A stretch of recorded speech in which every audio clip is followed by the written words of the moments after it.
नमस्कार दोस्तों, आप सभी लोगों का स्वागत है आपके अपने YouTube चैनल राजन क्लासेज में।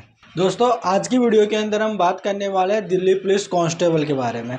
इसके बारे में जितनी भी संपूर्ण जानकारी है आपको इस वीडियो में देने वाला हूं, तो बने रहना है आपको इस वीडियो में, बिल्कुल भी स्किप मत करना। जो भी यहाँ रिक्वायरमेंट है वो यहाँ पर आज की वीडियो के अंदर हम डिस्कस करने वाले हैं। तो और जिन्होंने भी यहाँ पर हमारे चैनल राजन क्लासेस को सब्सक्राइब नहीं किया है वो चैनल को सब्सक्राइब कर लीजिएगा, ताकि इसी प्रकार की अपडेट आपके पास टाइम पे टाइम मिलती रहे। चलिएगा दोस्तों, हम आज की वीडियो को यहाँ पर स्टार्ट करते हैं। देखिएगा दोस्तों, हम बात करने वाले हैं Delhi police constable online form 2023। आपको पता है इसके ऑनलाइन फॉर्म स्टार्ट हो चुके हैं। जी हाँ, यहाँ पर पोस्ट नेम कांस्टेबल रहने वाली है। और यहाँ पर जो फॉर्म है ना दोस्तों, यहाँ पर जो फॉर्म की डेट है वो यहाँ पर आपके 1 सितंबर से, यहाँ पर आपके 1 सितंबर से दोस्तों, यहाँ पर आपके 30 सितंबर तक यहाँ पर आपके फॉर्म चलने वाला है, यानी कि 2023। ठीक है, यानी कि 1 सितंबर से 30 सितंबर तक आपके इसके फॉर्म चलेंगे। और इसके फॉर्म को भरना है, ठीक है ना, इसके फॉर्म को भरना है। जो भी विद्यार्थी यहाँ पे पुलिस में जाना चाहता है वो यहाँ पर दिल्ली पुलिस कांस्टेबल की जो रिक्वायरमेंट है उसमें आप अपना फॉर्म लगा दीजिएगा। तो इसके फॉर्म की डेट मैंने बता दिया, 1 सितंबर से 30 सितंबर तक इसके फॉर्म चलेंगे ऑनलाइन मोड पे। कैसे भरना है वो भी मैं आपको बताऊंगा कि आपको फॉर्म को कैसे भरना है।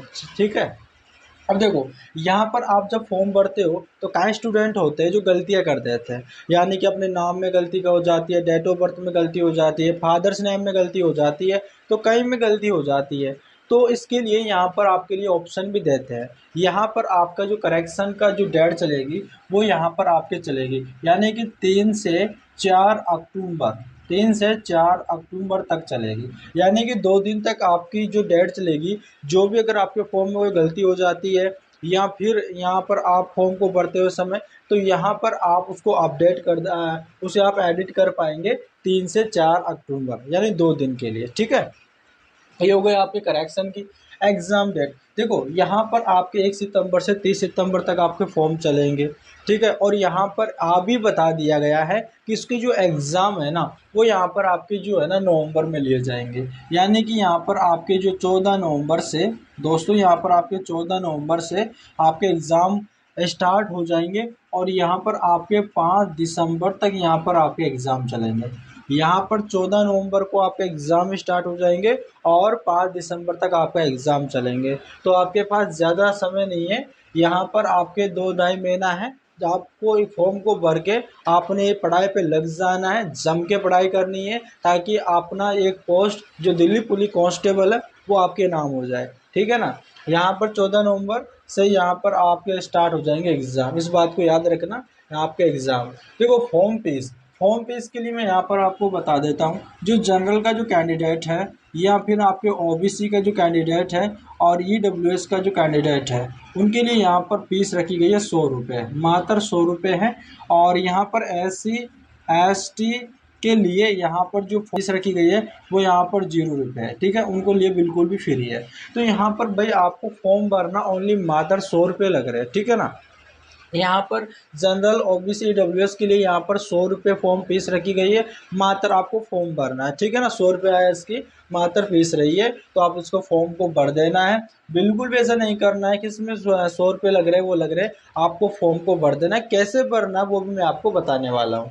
एज लिमिट की मैं बात करूँ, देखो यहाँ पर एज लिमिट की काफ़ी ज़्यादा समस्या रहती है। कई स्टूडेंट होते हैं जिनकी एज हो जाती है ना, लेकिन यहाँ पर मैं आपको बता देता हूँ। यहाँ पर देखो, आप लिमिट रखी गई है 18 से, मिनिमम यहाँ पर 18 रखी गई है और मैक्सिमम यहाँ पर 25 वर्ष रखी गई है। ठीक है ना, जो भी यहाँ पर कैंडिडेट है वो अगर 18 साल का हो चुका है तो उसका फॉर्म भरने के लिए एलिजिबल है, तैयार है वो। ठीक है, और जो 25 वर्ष तक का फॉर्म भर सकता है, जिसकी एज 25 वर्ष होगी ना वो फॉर्म भर सकता है। लेकिन 25 वर्ष से ज़्यादा हो गई है, 25 साल से ज़्यादा हो गई है, तो उसका फॉर्म भर नहीं सकता। लेकिन मैं आपको बता देता हूँ, जो कैटेगरी वाइज छूट मिलती है ना वो भी इसके अंदर छोड़ दी गई है। यानी कि अगर आप ओबीसी का अगर कैंडिडेट हो तो यहाँ पर आपको 3 वर्ष की यहाँ पर आपको छूट मिलेगी। अगर आप यहाँ पर आप SC और ST के कैंडिडेट हो तो यहाँ पर आपको 5 साल की छूट मिलेगी। ठीक है ना, तो यहाँ पर देखिएगा, अगर आप ओबीसी कैंडिडेट हो ना तो यहाँ पर आप 28 30 साल तक के हो, अगर 28 साल तक आप फॉर्म भर पाओगे, और SC/ST कैंडिडेट है वो 30 साल तक के जो कैंडिडेट है वो इसका फॉर्म भरने के लिए तैयार है। तो यहाँ पर आपकी मेन समस्या रहती थी एज लिमिट की, वो भी आपके यहाँ पर जो है कंफर्म हो गई है। यहाँ पर आपको छूट भी मिलती है, और बेसिकली यहाँ पर आपके हर वैकेंसी में आपको छूट भी मिलती है, ठीक है ना। और देखो यहाँ पर टोटल पोस्ट के अंदर किसके अंदर कितनी पोस्ट रहने वाली, देखो 7,547 यहाँ पर इसके पोस्ट रहने वाली है, टोटल पोस्ट यानी मेल और फीमेल मिलाकर। अगर हम अलग अलग बात करें तो यहाँ पर मेल की 5,056 पोस्ट रहने वाली है मेल के लिए, पुरुषों के लिए, और महिलाओं के लिए 2,491 पोस्ट रहने वाली है। तो यहाँ पर अच्छी खासी पोस्ट है, अच्छी खासी यहाँ पर सीटें हैं। तो यहाँ पर आप इसका फॉर्म भरने में बिल्कुल भी देरी मत करना। और यहाँ पर आप ऐसे मत रह जाना कि अभी काफ़ी टाइम है, 23 सितंबर तक यहाँ पर फॉर्म चलेंगे तो आराम से भर लेंगे। देखिएगा अब इसके फॉर्म स्टार्ट है, 1 तारीख से इसके फॉर्म स्टार्ट हो चुके हैं, तो आपको फॉर्म भर के अपनी पढ़ाई में लग जाना है, ठीक है ना। ऐसे मत सोचना कि इसके बाद में भर देंगे फॉर्म, है ना। बाद में क्या होता है, जैसे कि आपको कभी आप भूल जाओ, या फिर आपके पास यहाँ नेट नहीं चल रहा हो, साइट ओवरलोड हो रही हो, ठीक है ना, कोई समस्या आ रही है, कोई टेक्निकल इश्यू आ रहा है, तो यहाँ पर कोई यानी कहीं सा भी आपका इश्यू आ सकता है। तो यहाँ भी यहाँ पर इसके फॉर्म स्टार्ट है, तो आप भर दीजिएगा, फॉर्म भर के और अपनी पढ़ाई पे लग जाइए। बस आपको सोचना है कि फिर आपको एग्ज़ाम भी देने जाना है, ठीक है ना। आप इतना फॉर्म भर दीजिएगा, फॉर्म भरने में कितना टाइम लगेगा। यहाँ पर अगर आप थोड़ा सी आप जानते हो फॉर्म भरने के बारे में, तो आप खुद भी भर सकते हो, या आप किसी भी अपने नज़दीकी मित्र वाला उसके पास ही भर सकते हो। और मैं आपको बता देता हूँ, यहाँ पर इसका फॉर्म आप बिल्कुल आप खुद ही भर सकते हो, ठीक है ना। अभी मैं आपको बताऊंगा कि आपको फॉर्म को कैसे भरना है। वीडियो के लास्ट में आपको जो है ना थोड़ा वीडियो जोड़ दूंगा कि कहाँ पे जाना है, कैसे कैसे फॉर्म भरना है, तो आप लास्ट तक देखना, ठीक है ना, अगर आप खुद फॉर्म भरना चाहते हो तो। अब यहाँ पर टोटल पोस्ट, और मेन बात यहाँ पर आपके एजुकेशन क्वालिफिकेशन की भी होती है। भाई यहाँ पर आप बता तो रहे हो, लेकिन इसके लिए फॉर्म भरने के लिए कौन एलिजिबल है, इसका फॉर्म कौन भर सकता है, उसके लिए यहाँ पर जो है कौन से पास का यहाँ पर इसका फॉर्म भर सकता है, क्या डिग्री होनी चाहिए, क्या 12th पास के लिए या ग्रेजुएशन पास के लिए है। तो दोस्तों मैं आपको बता देता हूँ, यहाँ पर 10+2, यहाँ पर यानी कि यहाँ पर मैं बता देता हूँ, यहाँ पर जो 12वीं पास अगर कोई भी स्टूडेंट है ना, वो इसका फॉर्म भरने के लिए एलिजिबल है, ठीक है ना। जो 12वीं पास कैंडिडेट है ना, वो यहाँ पर इसका फॉर्म भर सकता है, किसी भी बोर्ड से, ठीक है ना। CBSE RBSE है ना, किसी भी बोर्ड से यहाँ पर आपका होना चाहिए, वो इसका फॉर्म भर सकता है, ठीक है। ये तो हो गया आपकी क्वालिफिकेशन। तो मैं यहाँ पर आपको बता देता हूँ, जो 12वीं पास है ना वो इसका फॉर्म भर सकता है। आपको पता चल गया, देखो 12वीं पास है वो इसका फॉर्म भर सकता है। मैंने एज लिमिट भी बता दिया, सारी चीज़ें मैं आपको इस वीडियो में बताने वाला हूँ, ठीक है ना। आपको इसके फिजिकल के बारे में बताऊंगा कि इसके अंदर क्या क्या करवाया जाएगा, क्या नहीं करवाया जाएगा, संपूर्ण जानकारी इस वीडियो में देने वाला हूँ, ठीक है ना। देखिए एजुकेशन क्वालिफिकेशन की बात के लिए यहाँ तक तो हमारी हो गई, यानी कि फॉर्म से रिलेटेड, ठीक है ना। यानी कि उसकी क्वालिफिकेशन क्या मांग रहा है, एज लिमिट क्या मांग रहा है, टोटल पोस्ट कितनी है, और फॉर्म फीस क्या है, एग्ज़ाम डेट, फॉर्म करेक्शन और एग्ज़ाम, तो सारी चीज़ें मैंने आपको बता दिया। अब यहाँ पर हम बात करने वाले हैं फिजिकल के बारे में, ठीक है ना। इसके बारे में क्या क्या करवाया जाएगा, हाइट कितनी मापी जाएगी, उसके बारे में देखिएगा। सबसे पहले यहाँ पर हाइट की बात होती है। देखो यहाँ पर जो मेल के लिए, पुरुषों के लिए जो हाइट मांगी गई है ना, वो यहाँ पर 170 सेंटीमीटर होनी चाहिए। कितनी होनी चाहिए, 170 सेंटीमीटर होनी चाहिए ओनली पुरुषों के लिए, ठीक है। और यहाँ पर फीमेल के लिए यहाँ पर 157 सेंटीमीटर होनी चाहिए। कितनी होनी चाहिए, 157 सेंटीमीटर होनी चाहिए आपकी, ठीक है। अब यहाँ पर मैं आपको बता देता, ठीक है ना, मेल के लिए इतनी हो गई है। मैं आपको बता देता हूँ, जो SC/ST के जो कैंडिडेट होते हैं ना, उनको यहाँ पर 5 सेंटीमीटर की भी छूट दी जाती है। इसको भी याद रखिएगा, यहाँ पर 5 सेंटीमीटर की छूट दी जाती है। तो यहाँ पर अपने हिसाब से देख लीजिएगा, जो SC/ST का जो कैंडिडेट है, अगर वो यहाँ पर 170 सेंटीमीटर मांग रहा है ना, तो यहाँ पर वो आपके 165 सेंटीमीटर तक यहाँ पर आपकी एज, यहाँ पर आपकी जो हाइट होनी चाहिए, ठीक है ना। अगर 165 सेंटीमीटर से अगर कम है ना, तो यहाँ पर इसका कोई मतलब नहीं है, ठीक है ना। यहाँ पर हाइट भी ज़रूरी है, ठीक है। तो यहाँ पर मैंने बता दिया, जो SC/ST का जो कैंडिडेट है ना, उनको यहाँ पर 5 सेंटीमीटर की छूट मिलने वाली है। तो यहाँ पर देखिएगा, अगर यहाँ पर तो देखो यहाँ पर तो मांगा गया 170 सेंटीमीटर, लेकिन मैं आपको बता देता हूँ, जो SC/ST का जो कैंडिडेट है ना, उनको 5 सेंटीमीटर की छूट भी मिलेगी। अब देखो चेस्ट की मैं बात करता हूँ, यानी कि आपका सीना, ठीक है, वो यहाँ पर आपको होना चाहिए 81 सेंटीमीटर से 85 सेंटीमीटर, ठीक है ना, 81 से 85 सेंटीमीटर, मतलब कि आपका 5 सेंटीमीटर का फुलाव भी होना चाहिए ना, अपना सीने का जो फुलाव होता है ना वो आपका फुलाव भी होना चाहिए। यानी कि चेस्ट मैंने बता दिया 81 से 85 सेंटीमीटर होना चाहिए। मेन बात होती है रेस की। देखो यहाँ पर रेस, यहाँ पर ज़्यादा रेस नहीं है, यहाँ पर आपकी है 1600, ठीक है ना, 1600 मीटर, 1600 मीटर आपकी रेस पूरी करनी है। यानी कि अगर मैं मेल कैंडिडेट की बात करूँ यहाँ पर किसकी बात करूँ, मैन कैंडिडेट की, ठीक है ना, जो यहाँ पर मेल होता है, मेल कैंडिडेट यहाँ पर देखो, अगर यहाँ पर जो 1600 मीटर, यहाँ पर देखो मेल कैंडिडेट की अगर मैं बात करूँ तो उनको यहाँ पर 1600 मीटर की दूरी है ना, वो यहाँ पर आपको 6 मिनट में पूरी करनी पड़ेगी। कितनी मिनट में, 6 मिनट में पूरी करनी पड़ेगी यहाँ पे। और यहाँ पर अगर मैं फीमेल की मैं बात करूँ, फीमेल की मैं बात करूँ यहाँ पर फीमेल की, तो यहाँ पर फीमेल के लिए यहाँ पर ज़्यादा, यहाँ पर 8 मिनट में उसे पूरा करना पड़ेगा, 8 मिनट में उसे पूरा करना पड़ेगा। यहाँ पर मैंने क्या बताया, यहाँ पर टोटल आपकी डिस्टेंस होगी कितनी, 1600 मीटर, 1600 मीटर की दूरी मेल को यहाँ पर 6 मिनट में पूरी करनी है और फीमेल को यहाँ पर 8 मिनट में पूरी करनी है, ठीक है। ये तो हो गई आपकी रेस से रिलेटेड, ठीक है। अब यहाँ पर देखो थोड़ी सी यहाँ पर जोड़ी गई है क्या, यहाँ पर लंबी कूद और ऊंची कूद, यानी आपको देखो यहाँ पर आपकी लॉन्ग, यानी जो आप कूदते हो ना ऐसे, है ना, उसके यानी लॉन्ग जंप, जो यहाँ पर देखो मेल के लिए यहाँ पर मांगे गए कितना, 14 फीट, ठीक है, और फीमेल के लिए यहाँ पर मांगी गई है 10 फीट। जो आप लॉन्ग जंप लगाते हो ना, कूदते हो ना, उसको यहाँ पर, और जो यहाँ पर आप जंप लगाते हो, जैसे कि आप रस्सी कूद रही होती है ना, उसमें लॉन्ग जंप है ना, हाई जंप, यानी कि आप कितना ऊंचा जा सकते हो, है ना, वो यहाँ पर हाई जंप हो गया। और यहाँ पर देखो यहाँ पर हाई जंप है, अगर मेल के लिए, मेल की बात करूँ तो यहाँ पर 3 फीट 9 इंच यहाँ पर मांगी गई है, और यहाँ पर फीमेल के लिए यहाँ पर 3 फीट यहाँ पर मांगा गया है, जो हाई जंप के बारे में, ठीक है। अब मेन बात ये आती है आपके हाउ टू अप्लाई। यहाँ पर आपने इतनी सारी जानकारी दे दी, लेकिन अब मैं भरना कहाँ से है, देखिएगा इसको मैं वीडियो के लास्ट में बताऊंगा कि आपको कैसे फॉर्म को भरना है, ठीक है। यहाँ तक इसको छोड़िएगा। अब देखो यहाँ पर आपके रिक्वायरमेंट डॉक्यूमेंट्स, कई स्टूडेंट होते हैं जो यहाँ पर आपको फॉर्म भरवाने के लिए मित्र पे चले जाते हैं, तो उनका ये डॉक्यूमेंट छोड़ भी जाते हैं, और कहीं भरते हैं तो उनको बाद में पता चलता है जब फॉर्म भर के टाइम, और हमने तो ये चीज़ छोड़ दी।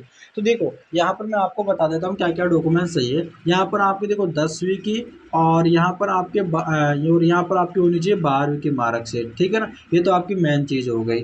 दूसरी चीज़ यहाँ पर आपका आधार कार्ड होना चाहिए, ठीक है ना, आपका आधार कार्ड होना चाहिए।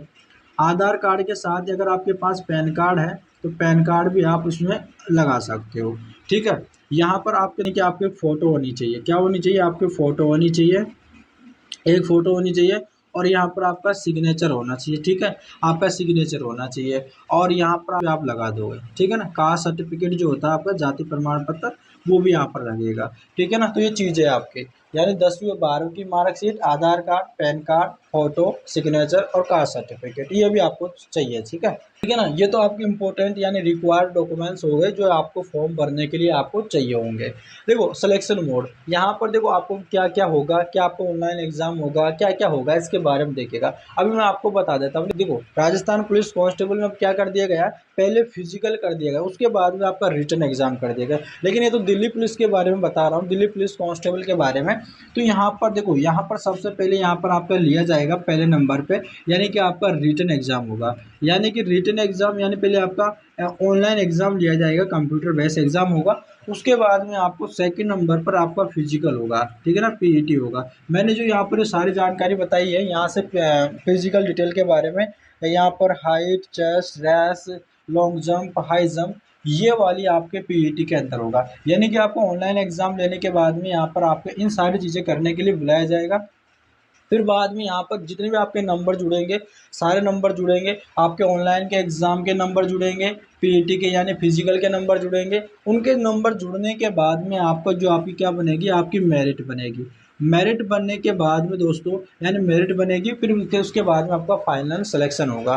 पुलिस कांस्टेबल में आप जा सकते हो। इतनी सारी प्रोसेस है आप कांस्टेबल में जाने के लिए। अगर दोस्तों ये सारी चीज़ें आप फॉलो करते हो, ये चीज़ें आप कर लेते हो ना, है ना, तो यहाँ पर आप जो कि दिल्ली पुलिस कांस्टेबल में आप अपनी सीट पक्की कर लोगे, ठीक है ना। देखो कई स्टूडेंट होते हैं जो अपने शरीर से भी, यानी कि जो अपने शरीर में कई समस्याएं होती है, यानी कि उनका चेस्ट नहीं फूल पाता है, उनकी हाइट नहीं हो पाती है, रेस नहीं कर पाते हैं, लॉन्ग जंप, यानी ये चीज़ें होती है, कहीं होती है। जो यहाँ पर देखो भाई, अब वो तो है जो है। अगर देखो यहाँ पर दे रखी है ना, और यहाँ पर ओबीसी जनरल के लिए सारे के लिए तो यहाँ पर जो 170 सेंटीमीटर मांगी गई है, लेकिन SC ST कैंडिडेट के लिए यहाँ पर 5 सेंटीमीटर की भी छूट है, ठीक है ना। तो यहाँ पर ये चीज़ें हैं। और मेन बात यहाँ पर रिटन एग्ज़ाम की भी होती है। तो यहाँ पर अगर आप जितनी पढ़ाई करते हो, देखो आप कई स्टूडेंट होते हैं जो एग्ज़ाम पास कर लेते हैं, लेकिन पीटी पास नहीं कर पाते, फिजिकल पास नहीं कर पाते, ठीक है।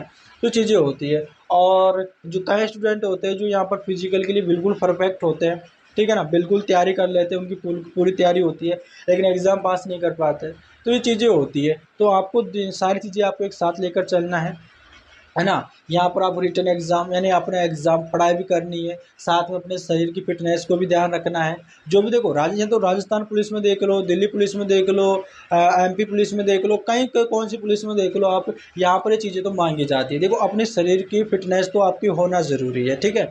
आप पढ़ाई के साथ साथ में अपने शरीर की फिटनेस भी रखना ज़रूरी है। अच्छा खाना, अच्छा पीना है, अपने शरीर का जो ध्यान भी रखना है, अगर जो यहाँ पर पुलिस के अंदर जाना चाहता है तो, ठीक है ना। ये चीज़ें आपकी ज़रूरी हो, तो अपना शरीर का ध्यान रखिएगा, अपनी हाइट का और अपने जो चेस्ट का, मतलब सारी चीज़ों का अपना ध्यान रखना ज़रूरी होता है। तो दोस्तों ये थी आज की वीडियो के अंदर अपडेट। अगर फिर भी अगर कोई चीज़ रह गई है ना, अगर तो आप वीडियो के कमेंट बॉक्स में कर दीजिएगा, उसका तुरंत यहाँ पर आपके लिए रिप्लाई दिया जाएगा। और दोस्तों मैं यहाँ पर बता देता हूँ, अगर ऐसी प्रकार की अपडेट आपको तुरंत मिलती रहेगी, और इसलिए यहाँ पर आपने अभी तक हमारे यूट्यूब चैनल राजन क्लासेस को सब्सक्राइब नहीं किया है तो चैनल को सब्सक्राइब कर लीजिएगा, ताकि इसी प्रकार की वीडियो और इसी तरह की अपडेट आपको तुरंत मिलती रहे। चलिएगा दोस्तों, मिलता है नेक्स्ट वीडियो में, तब तक के लिए धन्यवाद। देखिएगा दोस्तों, यहाँ पर आप किसी भी क्रोम ब्राउज़र में आ जाइएगा, यहाँ पर आप टाइप कीजिए, देखो यहाँ पर आप SSC की जो ऑफिशियल साइट है ना, वहाँ पर जाकर इसका फॉर्म भर सकते हो, क्योंकि SSC के द्वारा यहाँ पर एग्ज़ाम जो है करवाया जाएगा। तो यहाँ पर देखिएगा, देखो आप SSC साइट पर अगर नहीं जा पा रहे हो ना, तो यहाँ पर देखो आप डायरेक्ट कर सकते हो। कैसे? यहाँ पर आप डाल सकते हो इसमें दोस्तों, यहाँ पर क्रोम में डालिएगा आपको सरकारी उजाला, क्या डालिएगा? सरकारी उजाला। इस सरकारी उजाला का डालकर आप सर्च कर दीजिएगा। जैसे आप सर्च करते हो ना, तो यहाँ पर उनकी जो है ना, ये ऑफिशियल आपकी वेबसाइट आ जाती है, इस पर आपको क्लिक करना है। जैसे इसके ऊपर आप क्लिक करते हो ना, तो आप थोड़ा नीचे आइएगा, देखो यहाँ पर लास्ट में कोने में दे रखा है टॉप ऑनलाइन फॉर्म। क्या दे रखा है? देखो यहाँ पर दे रखा है ना टॉप ऑनलाइन फॉर्म। इस पर आपको देखो यहाँ इस लाइन में चलना है, और देखो यहाँ पर दे रखा है Delhi police constable online form 2023, है ना। तो यहाँ पर देखो, यहाँ पर दे रखा है ना ये वाली, इस पर आपको क्लिक करना है। जैसे इसके ऊपर आप क्लिक करते हो ना, अब जैसे इसके ऊपर आप क्लिक करते हो तो इसके बारे में संपूर्ण जो जानकारी है वो यहाँ पर आ जाती है। आपको स्क्रॉल करते हुए थोड़ा नीचे आना है, और इसके बारे में जितनी भी जानकारी जो मैंने आपको बताई है वो सारी जानकारी यहाँ पर भी दे रखी है। देखो यहाँ पर नीचे आओगे ना आप, तो यहाँ पर देखो बहुत सारी चीज़ें, यहाँ पर ऑनलाइन जैसे कि अप्लाई ऑनलाइन, डाउनलोड नोटिफिकेशन आप डाउनलोड कर सकते हो, डाउनलोड वैकेंसी डिटेल के बारे में, डाउनलोड एग्जाम कैलेंडर जो आपको मैंने बताया था अभी कि 14 नवंबर से स्टार्ट होंगे और 5 दिसंबर तक चलेंगे। और देखो यहाँ पर ऑफिशियल वेबसाइट, जैसे कि अगर इसके ऊपर आप ऑफिशियल अगर वेबसाइट इसके ऊपर आप क्लिक करते हो तो यहाँ पर SSC के द्वारा आता है। देखो यहाँ पर आपने अभी तक जो है ना इसका रजिस्ट्रेशन नहीं किया है, तो पहले रजिस्ट्रेशन करना पड़ेगा। रजिस्ट्रेशन करने के बाद में यहाँ पर आपका जो है अपना यूज़र नेम आ जाएगा, ठीक है, और आपको पासवर्ड मिल जाएगा। उसके बाद में आपको लॉगिन करना है। लॉगिन करने के बाद में यहाँ पर आपकी जो है दिल्ली पुलिस कांस्टेबल का जो एक लिंक दिखेगा, उस पर आपको क्लिक कर अप्लाई नाम पर आपको अप्लाई करना है। तो यहाँ पर अगर आप सेकेंड बार भर रहे हो ना, तो यहाँ पर पहले आप भर चुके हो SSC का कोई सा भी फॉर्म, तो यहाँ पर जो अपना यूज़र नेम आपको जो है आपके पास है और पासवर्ड है ना, वो यहाँ पर आप क्लिक कर लीजिएगा। अगर आप फर्स्ट बार अगर कर रहे हो तो आपको पहले रजिस्ट्रेशन करना पड़ेगा। रजिस्ट्रेशन करने के लिए देखो सबसे यहाँ पर आपको देखना है, देखो यहाँ पर आपको जो देख रहा है ना new user registration register now, तो इस पर आपको क्लिक करके आपका जो भी डाटा मांग रहा है उसमें आपको सेव करके आपको सबमिट कर देना है, ठीक है। आपको मोबाइल के SMS के माध्यम से आपको वहाँ पर यूज़र नेम और पासवर्ड मिल जाएगा।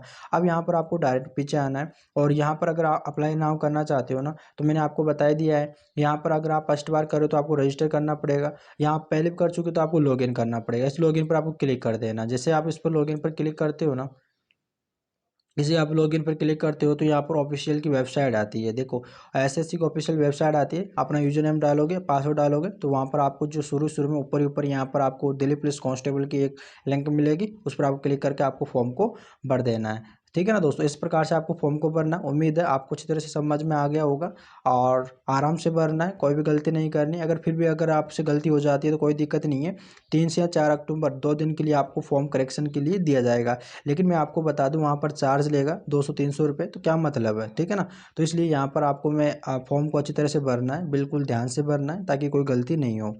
धन्यवाद दोस्तों, हम मिलते हैं नेक्स्ट वीडियो में, तब तक के लिए धन्यवाद।